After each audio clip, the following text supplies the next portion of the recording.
I try not to be a petty, vengeful person.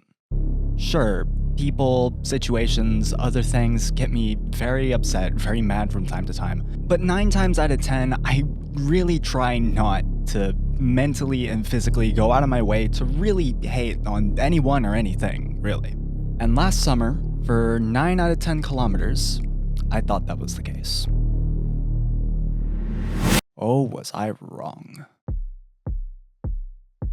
Last summer, I decided I'd compete in a storied Atlanta area tradition, the AJC Peachtree Road Race, with a reasonable goal, sub 60 minutes for 10 kilometers. I got stronger, I got faster, but when that day came, we were oh so close, but so far.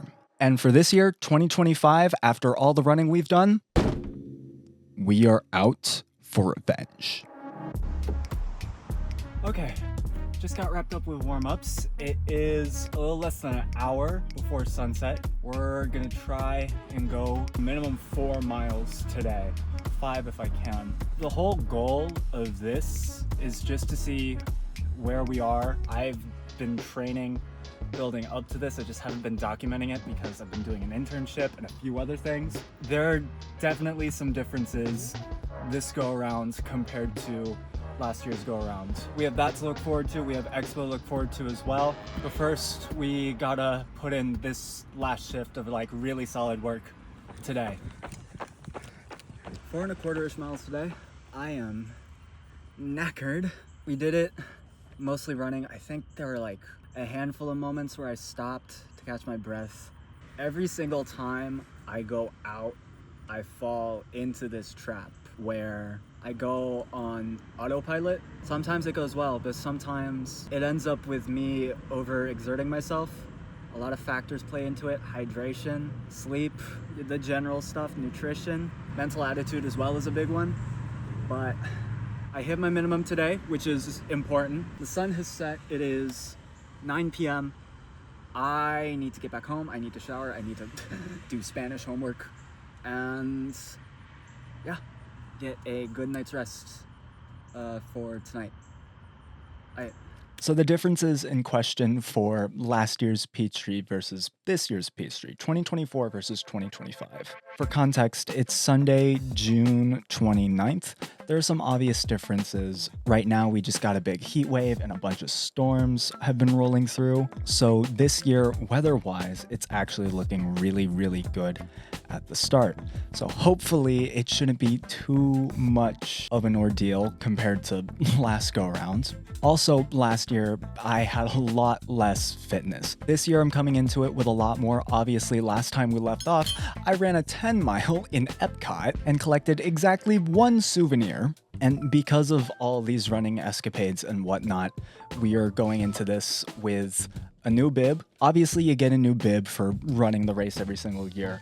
But this year, we're running in a higher wave placement, meaning we get to start the race earlier. It's going to be a lot cooler to go through the course. We'll have more time. We don't need to rush. We don't need to fight our way through the field, per se. Now, again, with Expo, I said I was super excited for that. We can actually upgrade this at Expo and get an even earlier assignment, Wave E, if we want to. There's some general things with that as well. There's like fireworks the night before. I will not be going to that. I will probably prefer a good night's rest. And on top of that, we got some new kit as well. The biggest being, I hikey kind of caved. We got ourselves a set of these. These are the Nike Zoomfly 6s. This is their like entry level, like carbon plated racing shoe. And so this is gonna be my first time racing an event with something like high level like this. Overall, I am really super excited for this year's race. I feel like we have a lot more in our arsenal last year compared to this year to actually hit our goal time, sub 60. Yeah, that being said, there's still like that nervy element, if that makes any sense. I don't want to be like super duper hard on myself and say this year we don't have an excuse, but the expectation this year has been revenge to achieve and break that goal time. The expectation is sub 60. Like, absolutely. I'm not settling for anything else personally other than sub 60. So, yeah. You could tell I was maybe a little on edge, but who knows? Maybe going to Expo will take the edge off. Besides, there's something, or rather someone, I need to talk about. In my last running video, I talked about a handful of inspirations that have gotten me to run, some of my friends, also a few people online, one of them being Wyatt Moss, aka the guy who traveled to all 50 states for the entirety of 2024 to run a marathon in every single state, sometimes 2 in a weekend, which I thought was pretty cool, but come to find out, he's from the Atlanta area, and the day before race day was having an 11 a.m. talk at Expo in Lenox Square. Give you a lay of the land real quick. So after I'm done with these 7 lessons, we'll do some back and forth questions, and then we'll open the floor to questions as well. I'll stay after. So, This is the 7 lessons from the 50 States Marathon Challenge. There was a lot of insight that I got off of Wyatt's talk. It was really super nice, really super cool. And I even chatted with him afterwards about the whole Project Boston thing, which is super exciting. Your car, you talk about sleeping in a porta potty. Like, to me, that's pretty challenging. Like, what was the biggest challenge for like those 50 marathons? It was a clean porta potty, by the way. That's a good detail to have. So, it was a clean porta potty, unused. Another thing that was happening right there was the organizers building the starting line. So, kind of made a spiritual pilgrimage, if you could say that.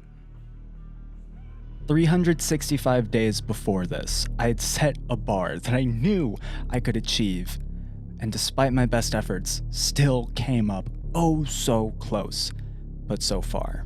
I was pissed that I didn't meet that expectation, that goal for myself. Even after getting redemption on Beltline at the distance and running even further in April, I still felt the boogeyman of last year's race weighing me down as I stood at the empty start line. Last year's Peachtree has haunted me for a year now. Tomorrow, we take that back. Race day morning. It's always an interesting time, but this year was a little bit more chaotic than I would have liked. We missed the start of the race because the MARTA bus was full, literally like the Tokyo Metro. But we're here. Wave E is on the move. It's race day in the A, baby. Let's get it.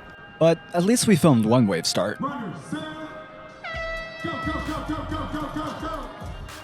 A quick bathroom break and a little bit of wardrobe change afterwards, and I was ready to find my wave. And I needed to hustle too. I do not have much time for my wave before the race starts. Ma, anything to say to me before I go out? Pace yourself and be safe. Okay, I'll see you at the finish line. Bye, honey. And I meant it when I didn't have time, because this is exactly when I found my wave. Somehow made it to my wave. Luckily, there wouldn't be any high drama for the rest of the start. And after 365 days, we would have another chance.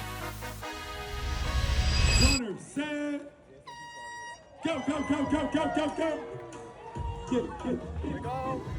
The start of the race happened way faster than I thought it would, as we quickly approached the first mile. Mile 1, 5 to go. Not even a blink of an eye later, and I'd be at mile marker 2, aka the base of Cardiac Hill. It's weird, it's like we've been here before. You know, last year, coming into this race was definitely interesting, especially since it was my first ever Peachtree. I definitely got caught up, completely losing sight of what the initial mission and goal was, trying to shoot for the moon. Since running that first race and going into the second one, there was some sort of nervous calm, even in spite of everything else that had happened that day, that week, the past several weeks, gave me a different air, a different set of energy and perspective as we were going through it. And that's also the reason why I wanted to go to the Wyatt Moss talk. One of the things I remember was his question marks that he had about himself with that process. Can I even push my body to that distance? Can I push my body to do that again over multiple days, multiple weeks, sometimes 2 in one weekend? And He said something to the effect of, the best marathon training you could do is just running more marathons, running more races. Above all the things I took from that talk, that was one of the things that I feel resonated the most with me, especially as we were going into race day. After this race last year, it was something about running your first race at any distance. I think it was marathon specific, but the first marathon, the first race teaches you, it humbles you. The second one challenges you. And the third one is when you well and truly start to fly. That's effectively what that post said. And after the year we've had and the training block we've had for this race specifically is something I really tried to subconsciously hammer in. And after experiencing all of this the past 2 years now, the biggest thing for me was the experience of last year's race. And especially with running, you need those shitty races. And all things considered, it gave me something to fight for during the race this year. You know, it's interesting. This year, they renamed Cardiac Hill to Hope Hill because of a church on Peachtree Road that had just turned 50. And this year going into it, I felt definitely more hopeful because of that added clarity. I think that was the biggest reason why this year we were able to get our Peachtree Road Revenge.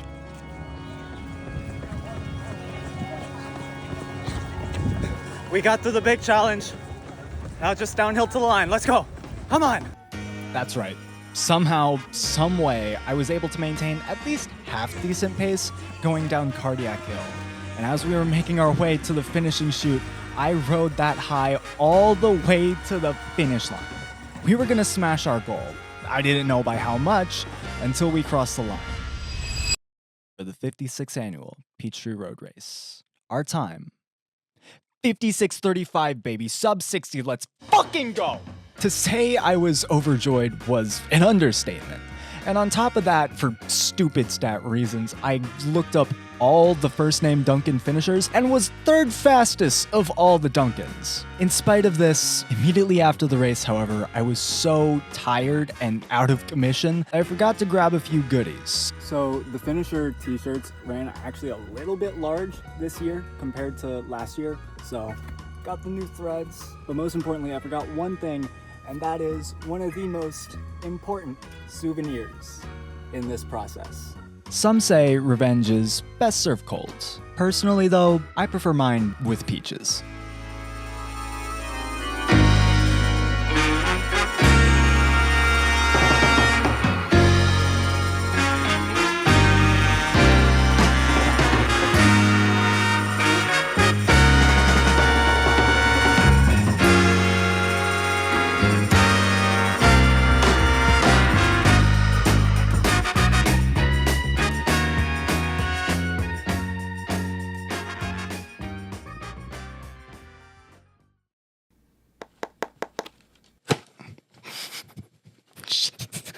Let's be careful with that. Let's try to not break the shoes immediately. We've hardly broken these in.